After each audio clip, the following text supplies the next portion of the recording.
네. 계속 그 반대되는 얘기들을 네. 많이 하고 있죠 지금. 네, 그렇습니다. 그래서 말이 장난 같지만 체포하라, 끌어내라 네. 이 말은 없었고 당시 증언한 사람 얘기로는 끄집어내라였다. 네. 잡아들여라. 아, 잡아들여라, 싹 정리해라. 결국 체포나 체포의 끌어내라라는 체가 말은 없었다. 그렇게 주장할 수는 있겠네. 그리고 뭐 아무튼 미리 알리는 내란이 어디 있냐 뭐 이런 이야기도 했는데요. 네. 그거에 대한 논평은 따로 듣지 않아도 될 것 네. 같습니다. 네, 그 하나 또 새로운 보도가 나왔어요. 예.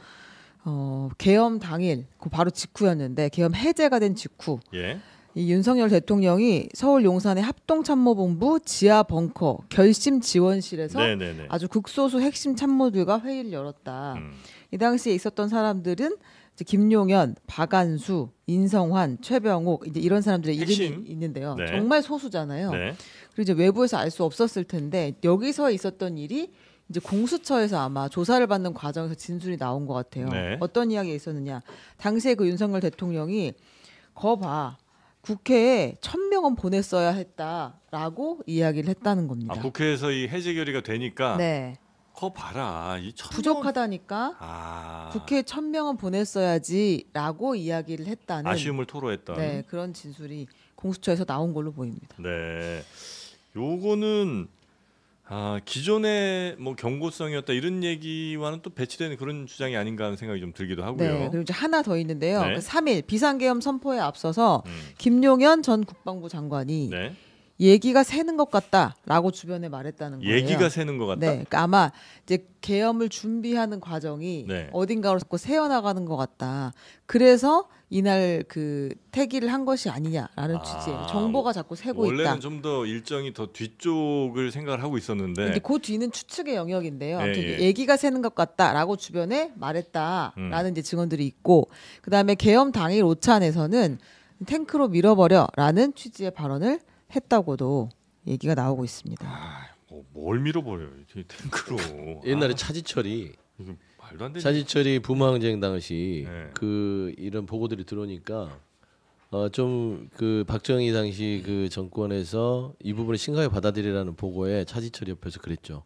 그냥 캄보디아처럼 탱크로 그냥 확 밀어버려라 이런 얘기를 했는데 그 얘기를 하는 거예요. 말이 됩니까 이게? 이거 70년대 박정희 흉내 내는 거죠. 뭐. 이제 다만 이제 요거 네. 주장을 한 추미애 의원을 김용현 전 장관 측에서 고소하겠다, 허위 사실이다라고 허위 사실이다. 하고 있습니다. 네, 지금 허위 사실이었으면 좋겠습니다. 저도 허위 사실했으면 이런 좋겠어요. 말을 한다는 건 뭐 도저히 이해가 되지 않는 거고. 하여튼 날짜가 왜 12월 3일이었냐? 그리고 굉장히 좀 급박하게 진행된 거 아니냐는 그 상황에 대한 뭐 증거 혹은 뭐 그 상황에 대한 뭐 여러 정황들을 볼 때 왜 3일이었냐를 했을 때는 말들이 좀 새나가는 것 같으니 더 새나가기 전에 지금 빨리 실행해야 된다. 이런 증언 같은 게 좀 나오고 있는 모양입니다. 근데 민주당에서 주장을 계속 해왔잖아요. 네. 말도 안 되는 소리라고 저도 그걸부터 비판을 했었지만 그랬었죠. 예. 그러면 그게 센 거예요. 그리고 김용현이 그 상임위원장에 나와서 국방부 장관 당시에 내가 계엄을 대통령이 한다면 내가 막아서겠다 하면서 완전 그 철판을 깔고 거짓말을 했죠. 그러니까 그러게 좀 단도리를 치면서 가는 게 한계를 느끼지 않았을까.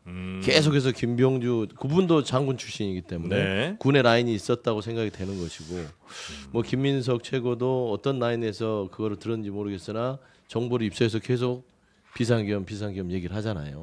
그래서 저는 그 부분의 압박이 아마 차오르지 않았냐 그런 얘기들을 아마 증언하는 것 같습니다. 네, 보통 예전에 그 영화 같은 것들 보면 이런 이제 작전 하다가 이제 말 새 나가고 이렇게 되면 야 지금 빨리 뭐 해야 돼.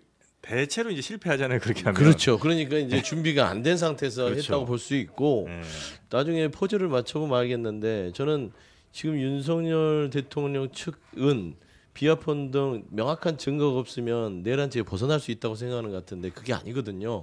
왜냐하면 정황 증거들이 너무나 명백하고 헬기 동원됐고요. 지시 받은 사람이 또 너무 많아요. 그렇죠. 너무 많고 그 네. 지휘들이 보통 사람들이 아니고 지금 우리가 헬기 그다음에 그 특전사, 네. 탱크, 기갑여단, 뭐 그다음에 HID, 북파공작원 아주 그냥 뭐 살벌해요. 네. 근데 이게 경고 수준이었다고 우기기에는 네. 너무나 많은 상황들이 벌어져 버렸다.